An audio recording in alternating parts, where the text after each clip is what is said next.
What's up, everybody, and welcome back to my live stream. My name is Jimmy Cheng. I'm a professional photographer, filmmaker, and an Olympus ambassador. So if you're new to this live stream, this is all about photography, filmmaking, and of course, Michael Four Third gear and Olympus. Yes, Olympus. Best in the world.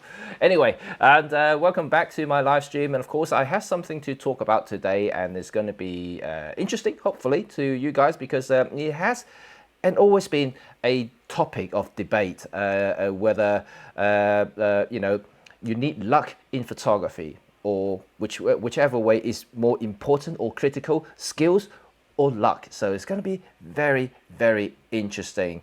And so just before I start, just give you some general updates and what's going on around my life, and also what's going to happen in the near futures around this particular live stream, also my YouTube channel. Everything is going okay, and I'm still trying to adjust my life. Yes, it has been nearly 3 months of lockdown in London, and things are still difficult, especially for myself. And not only that, obviously, jobs are disappearing for 2020, and also with kids at home full time, without any childcares or school that they can attend to, things can be a little bit hectic, and I'm not trying to lie about it. It's actually disrupted my creative workflow and what things that I normally do during the day when they're in school. So that time doesn't exist anymore. So it's very, very challenging for me to produce any sort of video content.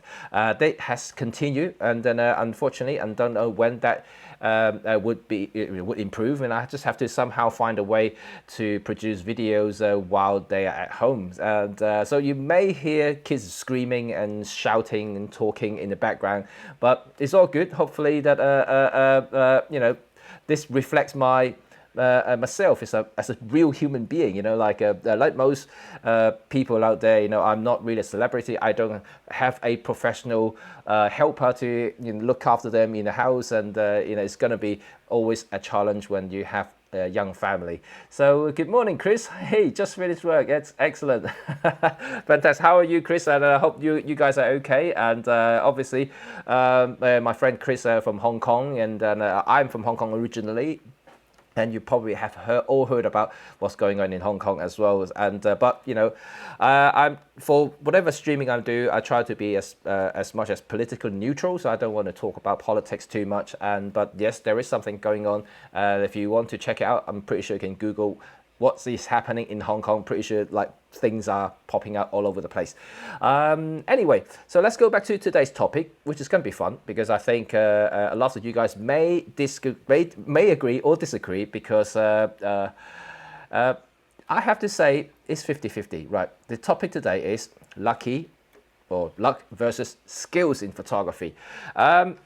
It is, like I mentioned before, this is a topic of debate, for many, many, many years, especially in street photography. And a lot of people always associate the decisive moment, the perfect moment in that a photographer captures, is always a luck element in there.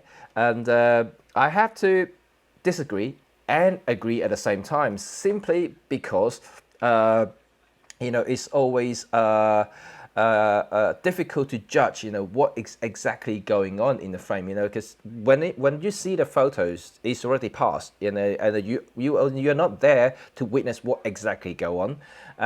So it's always a little bit difficult in that sense. Let me just switch off some notifications, because keep beeping in my head at the moment, so I'm kind of a little bit annoyed. And okay, so I'm going to show you some examples as well. And of course, in photography, of course, there are a lot of different genres, such as fashion, portrait, landscape, cityscape, macro, travel. It's so vast. In photography, there are a lot of things that there is no luck involved. It's purely skills. Like, for instance, the product photography, commercial photography, everything is set up. Lighting, the object or subjects are completely set up. Makeup's all done in. Everything is manufactured. Let's put it that way. So it's made for that photo. So in that case, it's all skills.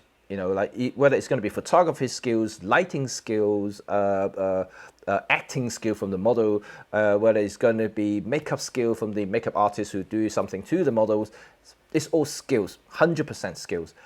But there are cases, like let's say landscape photography, nature, wildlife, in a street photography, as much as skills is involved, of course, you need to, adjust to the exposures, when to click the shutters and that kind of thing. There is an element of luck because for a great photograph to be captured in the wild, you need certain elements.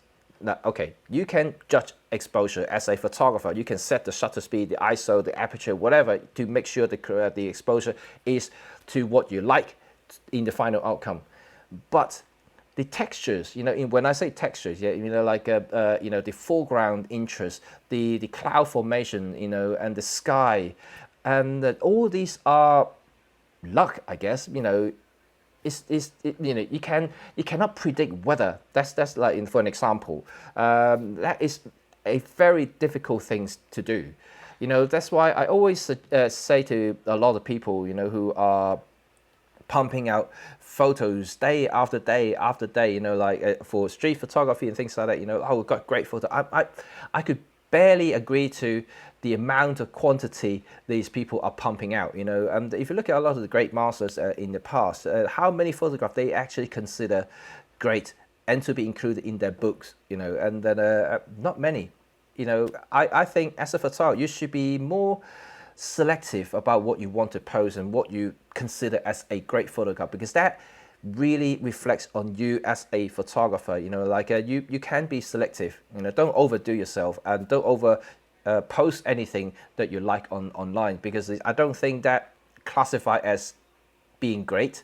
You may produce tons and tons of images, but ultimately within that 1,000 photos that you posted, do you consider any of them are to be great? I'm not saying that they are not good, but I mean great, not good. Yeah, there may be one or two great ones there. You have to kind of calculate that, and then so I'd rather see some fantastic, phenomenal pictures than having to stroll through, like thousands and thousands of photos. I personally enjoy photography. I enjoy reading and looking in other people's photographs, and that's kind of my passion, of course. So that's why I go on to Flickrs, Facebook, Instagram, whatever. I look at other people's photos. I admire them, and but if you overdoing it and it becomes a routine and habit of doing so just for the sake of being, accumulating likes and continue momentum, so to speak, as your popularity gains. So I mean, depending on what your purpose is, of course, if your sole purpose is to gain popularity in social media platforms, and that may be the route to go to. However, I think that if you want to be a great photographer, you have to have some discipline yourself and making sure that you involve those restrictions and be more selective about your photograph. So let's kind of go. I did divert a little bit, but let's go back to the luck element there. So let me just give you a very simple, some very simple examples here, and like let's say a product photography. Like just give you a very quick photograph of this one. I have Doraemon there sitting in front of a garden, and then you can see there's nothing going on here. Okay, there is an element of the outdoors, like the sun and stuff like that, but the entire scene is manufactured. This is something that you cannot avoid, basically, because well, when I say I was actually said the wrong thing. It's completely controlled. The lighting was fired from a couple of speed lights, and the aperture was set. Everything is manufactured. This is completely under the photographer's control. There is absolutely no luck involved whatsoever in this particular shot. Okay, there may be a luck if suddenly there's a bird dropping straight into the head of Doraemon. That's probably a bit of a luck. If I capture that perfect moment of that dropping hit the head. Yeah, but apart from that, yeah, I can't see this having any luck whatsoever for capturing this. This is pure skills. You only need the skills. As long as you know how to set up the light and your camera, and you're good to go. But things like the other things, like okay, maybe portrait, okay, things like that. So I don't know how many of you actually are thinking about, in terms of portraits, is it luck or is it skills? Right. Okay. In this particular instance, let's take away the weather element, because this is outdoor. So let's take away the weather element out there. So is this skills or is this luck? Okay, I would say a little bit of a luck, only because you need, well, when I shoot portraits, and I tend to interact with the models or the subject, and I would, click the buttons, shutter button whenever I feel that is the right moment to take, or I see or feel the emotion from the subject. So this is something that I would not. A lot of photographers these days, because of all the technology that's available, that's in a way, like I mentioned before, technologies are great, but if you're overdoing it and over relying on it, you kind of take away the talent that you may actually possess that you never realized. People these days do it because of the eye tracking, the continuous AF are becoming such a great thing, and also very convenient things for you to capture the perfect focused shot, not necessarily great shot, but perfectly focused shot, and they over relying on it. Then they would just basically set a continuous focus, 15 frames per second. They would just basically machine gun the whole model, throughout the entire session. That I've seen people do that, and they pick one or maybe two photos from that 200 that they just captured in 3 minutes, and that's ridiculous. And then, but I have seen them, and I've not just in portrait, I've seen them in weddings. I mean, I don't know, about you, and but I think that's creating unnecessary work for you as a photographer afterward. You basically snap so many photos. Like I'm talking about hundreds, if not thousands and 10,000s of photos. You go back home, you're gonna load it all up into your Lightroom. You're gonna see like basically the same shot for about 1,000 times, and you're selecting one frame out of it. So why don't you just train your eye and feel the actual photography, and then when you feel that is the right moment and you click that. I'm not against having a continuous or AF or even fast bursting and things like that. I actually shoot in fast bursting. I'm losing my tongue now. In portrait scenario, for instance. So I would do it. So I would basically do the continuous AF. That's fine, because that will get me the focus right. And then in terms of fast bursting, I would, but then I will only click it whenever I feel or just about to feel the moment is coming. So that I will significantly reduce the number of shots I capture compared to you just machine gun the whole way. I may end up with 6 or 7 frame, because there is a chance of subject blinking, and I would like to discount it, and I just don't want that to happen in my shot if I'm only clicking one shot at a time. And this is again, I think is the convenience of having digital, because film days, of course, if you shoot like 5 or 6 frames, you basically kill your roll of films in 2 seconds. So you don't want to do that in the old days. So it's always going to be chicken and egg a little bit. It's a little bit difficult to judge when you want to do it. So that's why it's way more skillful back in the old days. But nowadays, it's a little bit more convenient. Having said that, I think in terms of luck element is that I believe, sometimes the model just so happened to have that smile at that time when the light was shining there, so because it's outdoor portrait, like I mentioned earlier, there's a little bit of luck involved in this particular case. And then if I turn around another photograph, and this is going to be a bit more commercial stuff, and in this particular case here, and once again the lighting is completely manufactured, like speed light, and then although of course the weather elements there is a little bit luck, got a little bit of sunset there, and it's nice and clear. The sky was just perfect, so it's good. But then ultimately the lighting, the exposure to the subject itself is completely controlled by the photographer. So I would think that in this particular case, it's still more skill against luck. But now when it comes to street photography, and let's go into one frame here, and so this is luck. And then, well, there is a bit of skill involved, of course. You have to frame it, you have to make sure the exposure is correct, and also you need to click it at the right time. And so there is a bit of skill involved from the photographer's point of view, and also the anticipation and the composition that you manufacture in the brain before you click the shutter button. So you're just waiting for whatever you want to be included in the frame. So this is, of course, that's what street photography is all about, right? And capturing that particular moment. In this particular case, the woman came along, like really sprinting, obviously getting back to the office. But it's the color that she has is the correct contrast to the background, which is the red, and they have the like bright yellow trousers and the blue blouse. Is these really great contrast there going on. Good morning, Murat, and from Germany. Hello. Excellent stuff. So yeah, you have these sort of elements there. I would consider as luck because obviously I do not know this lady here. I did not expect she to come across my frame. This is pure luck. And of course I snapped probably about 10 to 12 frames of different people walking past. And this was my selection because the color just worked. So it shows that in street terms, there is an element of luck there because without the right elements in the shot, it probably wouldn't make it. So let's say a little bit of nature photography, I would say, a little bit of a lightning shot that I did when I was in Cuba.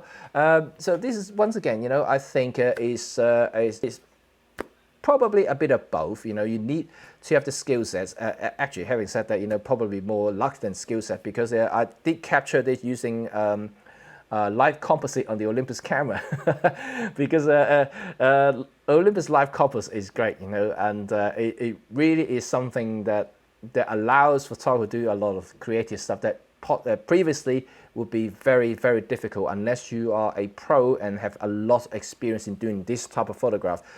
In Olympus, the live composite is a lot of computation photography there. You set the frame there and it only exposed to the brighter areas, and it will accumulate over time, but you would not overexpose it. So that means that you can just leave the camera on. You want to capture 20 lightning, you just leave it long enough to do it, and it would just show up, build it up on the screen live, so you can actually see when to stop.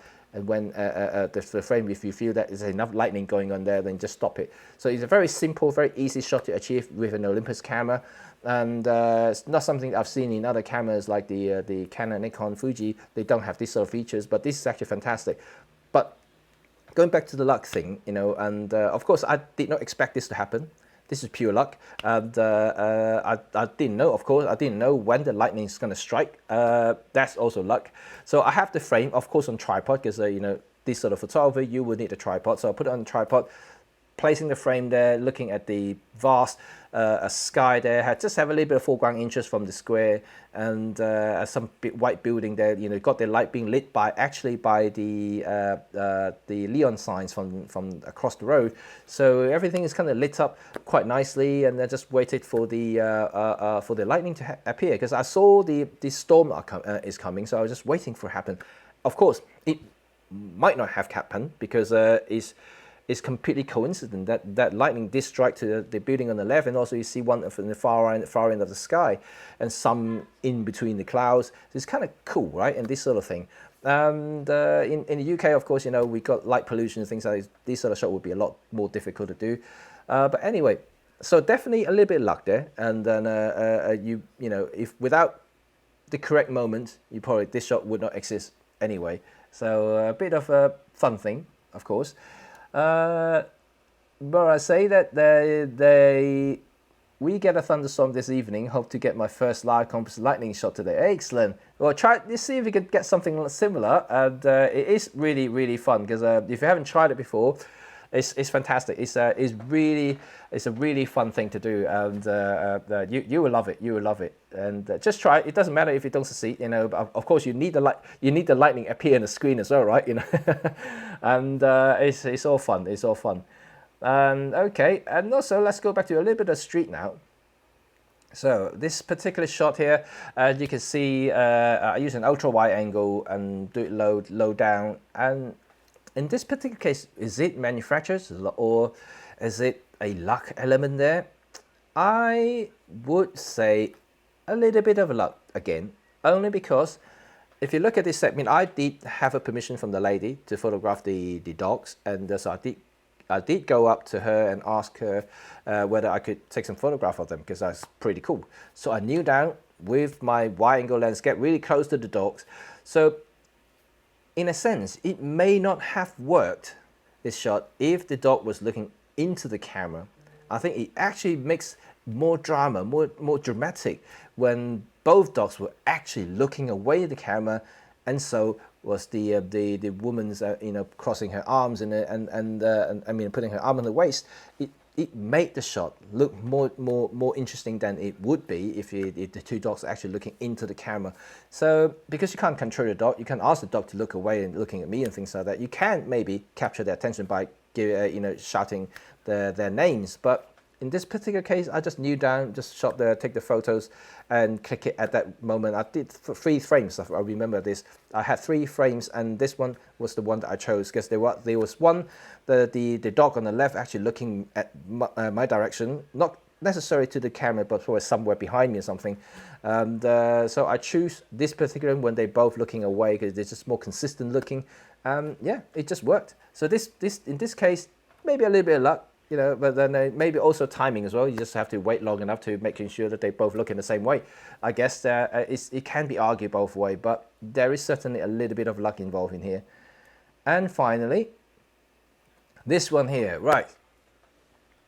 This one I would not say is luck. This is pure, once again, pure skills and light painting, and also slow shutter speed.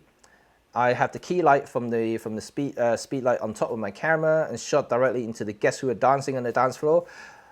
Simple shot, and yes, there may be a perfect moment going when everybody's laughing in the different directions and all the hands are up. So I was waiting for the moment. I was painting with slow shutter, and it's once again very simple shot, but there are a lot of skills involved in this particular case, and you have to know how to expose a shot. You need to know how to use second curtains in camera. You need to know how to light paint this particular scenario. And oh, morning, Mark. And so it's quite a technical shot, I would say, and it's also a fun thing for my clients because I always like to do this sort of slow shutter light painting dance floor shots for my bride and grooms, because this is the only highlights the happiness from all the guests they were enjoying after the wedding day, and also have a little bit of artistic elements going on, because when you go to a wedding photograph the couple, a lot of the cases you will see very still and frozen environments. You freeze the frame when they're walking down the aisle. You freeze the frame when they throw the bouquet. You freeze the frame even when they throw in the confetti. All these are frozen moments. There isn't a lot of movement going on there. Of course, you can kind of imagine what's going on in that particular moment, but you don't see the moment. So this is the only time I could explore and be having a little bit of fun of light painting and actually show the emotion and moment from the photograph is at on the dance floor.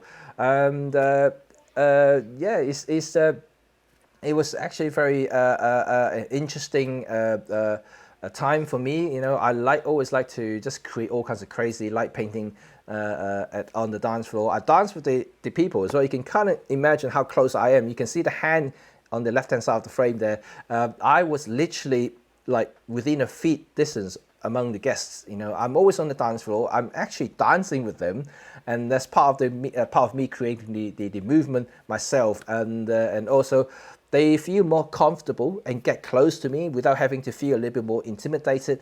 Having a photographer in the middle of the dance floor taking photograph of them. So if I dance with them, they just feel that I was part of it, even though I was holding a big flash gun in front of them and just flashing everything. But they don't mind, because I was part of the party. In a way, that's kind of the job as being a wedding photographer. You kind of have to massage your way into the crowd and become part of the guest group, right? And Ken, remember, I'm not a bad dancer. Oh, you, thank you. Thank you very much, man, Ken. And yes. And Mark, no worry, you're watching my Red 35 video. That's okay. Oh, by the way, Red 35, let's talk about that. I'm going to have a live stream at 3 o'clock today. This afternoon is going to be the most popular Olympus camera in 2020. It's the camera that I'm going to talk about today. Well, actually, I'm going to talk about all the cameras that's being on the list.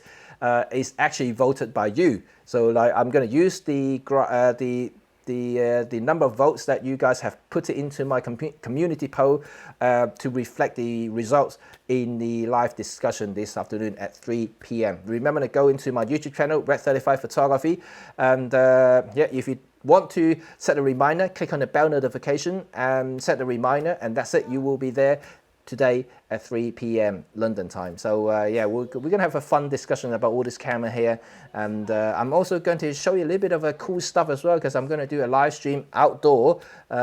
Yes, that'll be cool, right? And you haven't seen me doing it. I've demonstrated on my Facebook here a couple of times. It's really fun. It's not very sunny today, so hopefully it's not going to rain. It's going to hold out, and I'll be able to do the live stream outdoor. And I'm going to take my camera out with my wireless transmitter, and you can see everything live outside. It's very, very fun. Okay, so I can't wait to show you guys what's going to happen this afternoon at 3 p.m. So hopefully there will be a lot of you joining me later on. And Murat, thank you. What shutter speed was that? It was slow. Why is no blur movement in the crowd? Great shot, by the way. Thank you.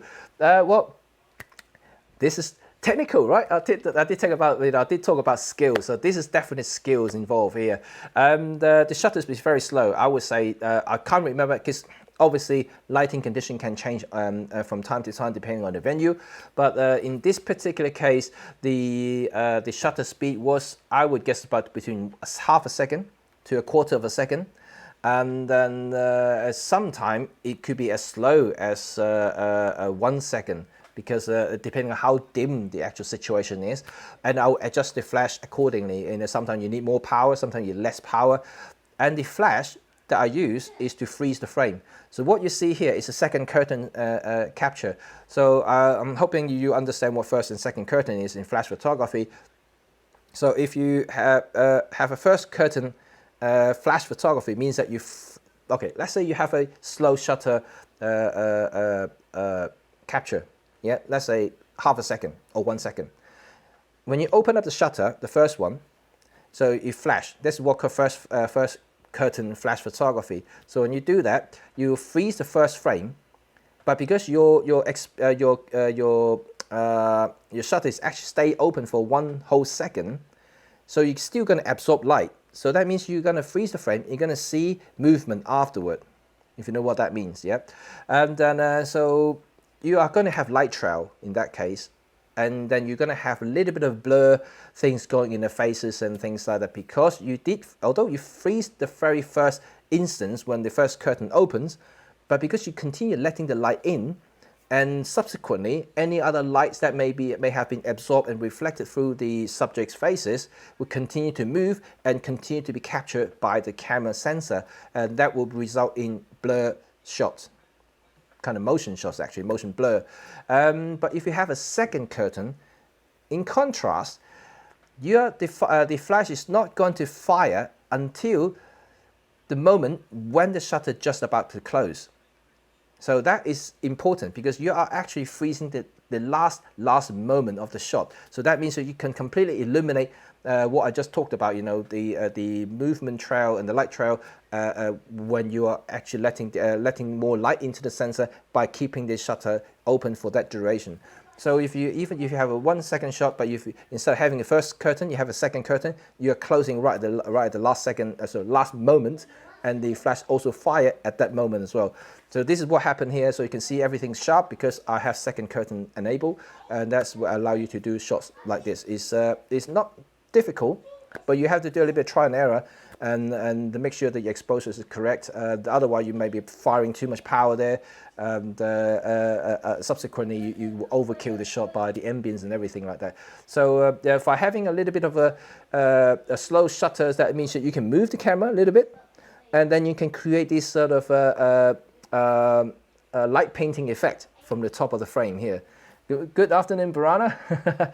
So hopefully that's well explained. I'm not entirely sure whether I've explained it well enough for you to understand it. And try to Google about second curtain flash photography or speedlight photography, and you probably take some more information there. Try to practice yourself as well. You know, you go into the camera, regardless of what the brand, they all have second curtain setting there, so you can try it to see what happens. Make sure you do the shutter slow enough to experience it. You know, and if you do it very fast shutter, even at the sync speed like 1/200, 1/250 second, you will see that effect. So you need to be very slow to experience it, and so hopefully you try it yourself.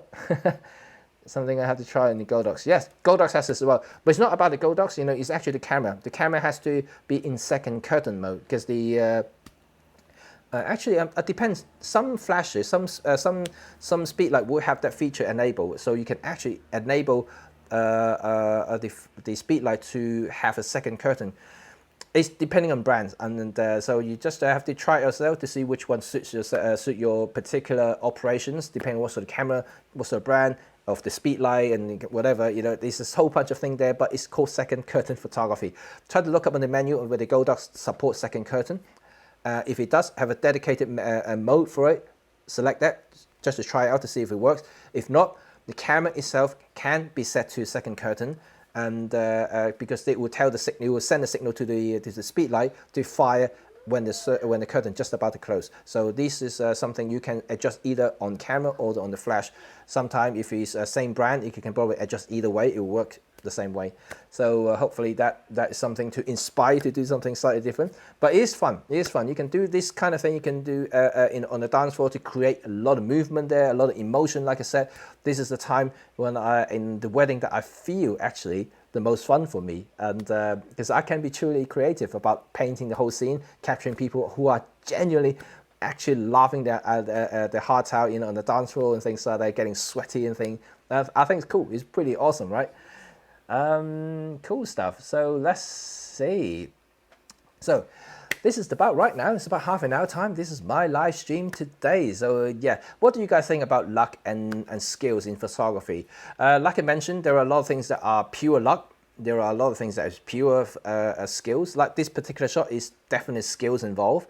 But you know, depending on what type of photography you are, I think, you know, it can be both. You know, I know it's a debate. You know, a lot of people always say, "Oh, you're lucky to capture that shot. You're lucky you got that shot there." And but it's not necessarily always just luck.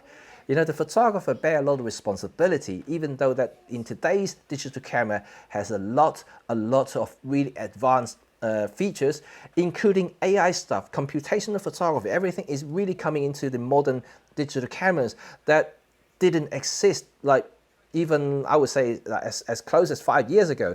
You know, these things are appearing left, right, and center. So very soon, capturing something perfect, it will be a very, very simple task for any photographer. However, you know, like, you still need to have that ability to decide whether that is actually a great shot, because you are still the one who are clicking the button at the end of the day. Hope you guys enjoyed this particular live stream on my Facebook, and don't forget that in today, 3 p.m, I'm going to have another live stream, which is on my YouTube channel, Red35 Photography. It's going to be fun discussion. It's going to be just a little bit of geeky talk again, and I think, you know, a lot of you guys actually quite enjoy my geeky talk. So let's geek it all out this afternoon, talk about gear.